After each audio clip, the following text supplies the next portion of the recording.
Today, in this tutorial, we will explain how you can position in CSS to edit the layout of your web page. We will explore different position types and review how you can position elements like text and images to create an engaging website. The CSS position property is used to specify where an element is displayed on the page. When paired with the top, right, bottom, and left CSS properties, the position property determines the final location of the element. First property is the relative position, indicated by position relative. This property is used to position an element relative to its normal position in the document flow. To determine the offset, you set values for the top, right, bottom, and left properties. Surrounding elements won't be affected, but there will be space where the reposition element would have been, just like in a static positioning. With absolute positioning, an element ignores the normal document flow. However, instead of being positioned relative to the viewport, like with a position fix, it's positioned relative to the nearest position ancestor, which is a ancestor in any element with a position value besides the static default properties. Another positioning is the fixed position. Elements with this kind of position do not adhere to the normal render flow of the document.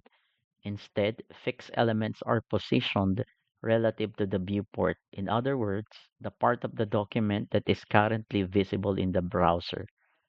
It's important to note that fixed elements do not move when the user scroll, and unlike relative positioning, they do not leave a blank space where the element would have been positioned. You can also use the top, right, bottom, and left properties to set the fixed element's final position. And the last one, which is, I think it's new, the element with sticky position. These are elements that are positioned depending on the user scroll. Depending on how far the user has scrolled down the page, a sticky element behaves like a relative element until the viewport meets a specified position, then it becomes fixed in a spot and appears to stick, that's why it's sticky, to the page as the user scrolls. Now let us explore this concept when using a specific code. So for example, we have here an HTML element of section with different backgrounds. I mean, same background. This was the sticky element. This one is for the fixed element. This one is for the absolute and for the relative position. So we will be using boxes. So I will explain first the CSS. We have a relative font size of 16. All margin and padding are reset. Intentionally, we have a body height of 2000 pixels because I need to have a scroll bar. For H3, we have margin bottom of 20 pixels. So for each section, ID section 1, ID section 2, and ID section 3, we have this background and a width of 400 pixels and a margin bottom of 30 pixels. For the class box, so as you can see, we have a width and height of 100 pixels. The text color is white. The alignment is center. We have a line height of 100 pixels to vertically align the text. Also, we have modified the specific colors of each boxes. So for the class box first, we have the orange. So for the box second, we have the blue. And of course, the last one we have for the box third, we have the green. So these are just the CSS settings before we proceed. So let us explore the relative positioning property. For this example, so we will target the ID section 1 and the second box. So we will give it a position of relative. So now we can use the top, bottom, left. So let's say we have 20 pixels to the top. So as you can see, it is being nudged 20 pixels at the top. Okay. So how about we position this left side of 20 pixels? So as you can see, the height of the containment did not change, although we are offsetting from the top of negative 20 pixels and from the left of 20 pixels. So relative positioning does not affect the flow of the document in an HTML element. So another example, maybe for the third box. So we have also position relative. So let's place this, for example, bottom of 50 pixels and to the right, for example, is negative 50 pixels. So as you can see, I'm in section 1. So that will be our position.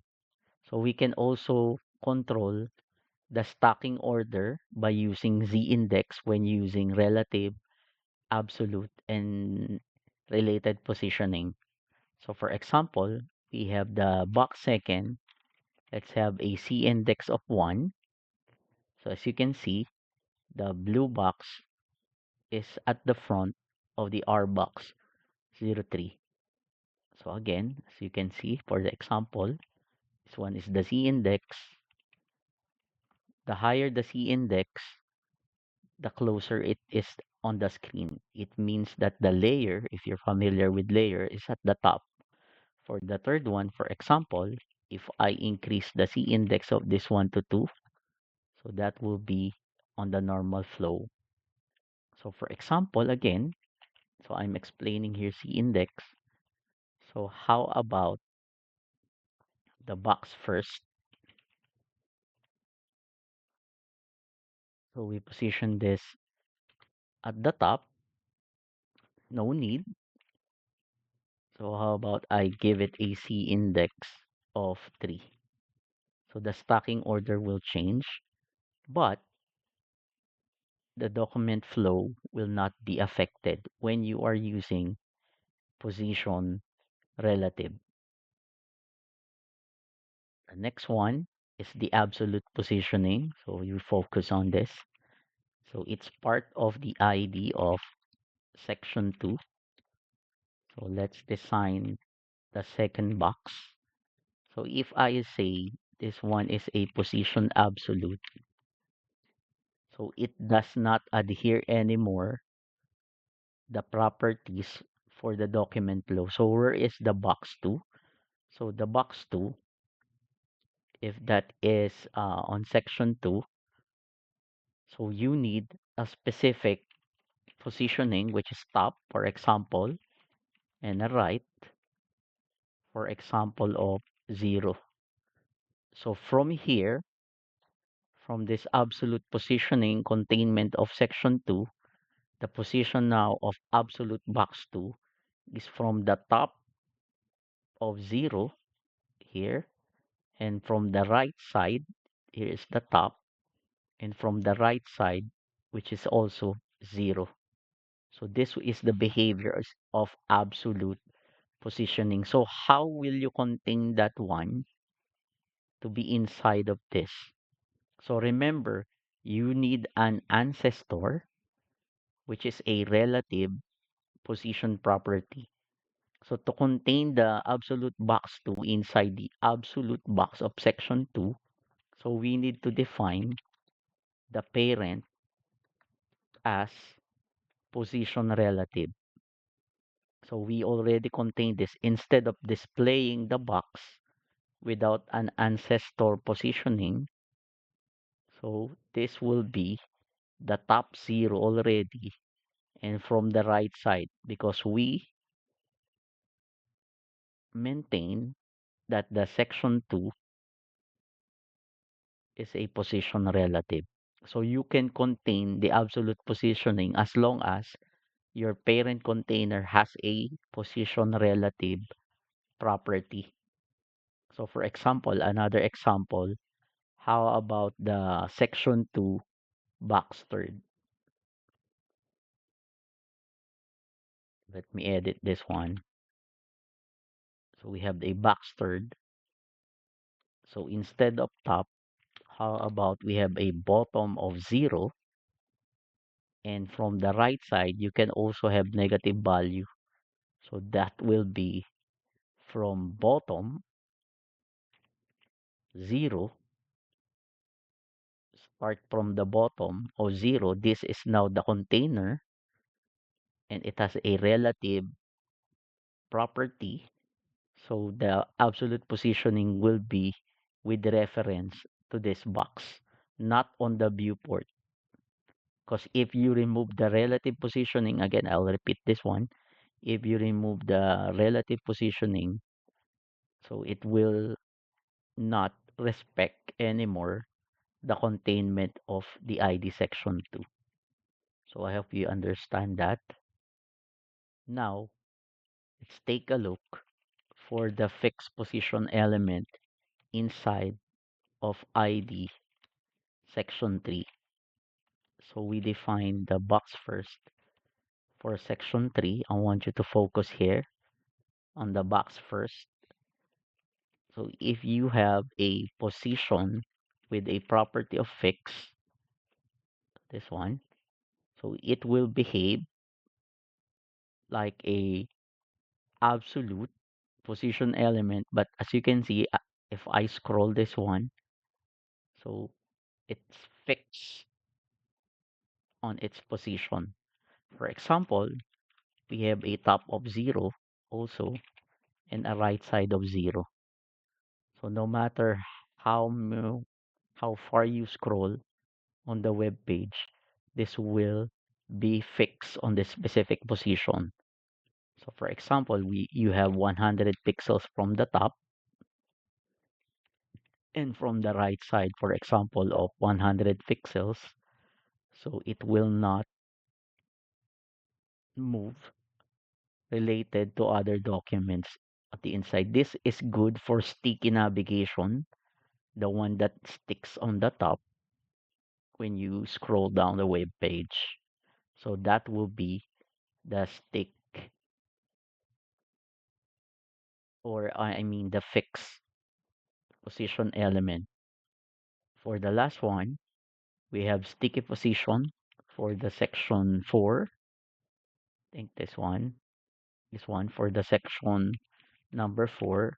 So not all browsers support this property. So check your browser, but the Chrome supports this one. So we have position, position sticky. So let's take a look at this one. And how about I give it a top of 50 pixels? So what does that mean? So it will stick, you look at this Xbox One, it will stick if it reaches the top of 50 pixels. Okay, so hope you understand that. It will stick when it reaches the top of 50 pixels. So if you want to design the other element, for example, box second, and we have a specific value here of 200, and for example, about the box third, 400 pixels. So let's see. So the first one will stick at 50 pixels from the top. The second one is 200, the blue. And the third one, let's see, this is section 4. So top 400 pixels yes, at 400 pixels it will stick. And also as you scroll, so this is a nice effect for web pages if you want to do this one. So this is relatively new. So check for documentation if this sticky property is supported on your specific browser. So to end, the CSS position property is an advanced web design skill that will take practice to master.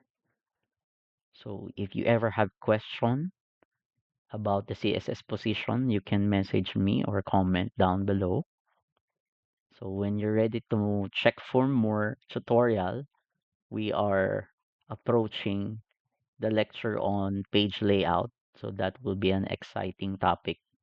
So we will lay out a PSD file or anything real world web pages I will teach you to lay out. So thank you very much again for listening and see you in the next lecture.